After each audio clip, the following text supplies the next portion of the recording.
ইংল্যান্ডে এক অনন্য ঘটনা। মা ও তার যমজ দুই মেয়ে একই দিনে একই বিশ্ববিদ্যালয় থেকে ডিগ্রি অর্জন করেছেন।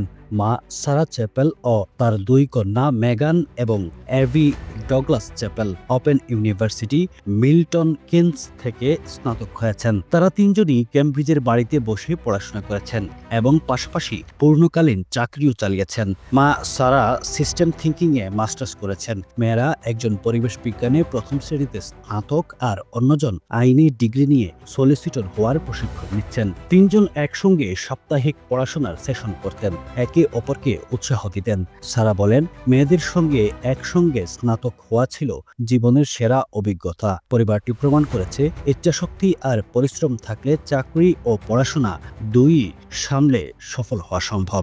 Running a restaurant? Your food deserves the spotlight. Currywalla Media. Let's make your food famous.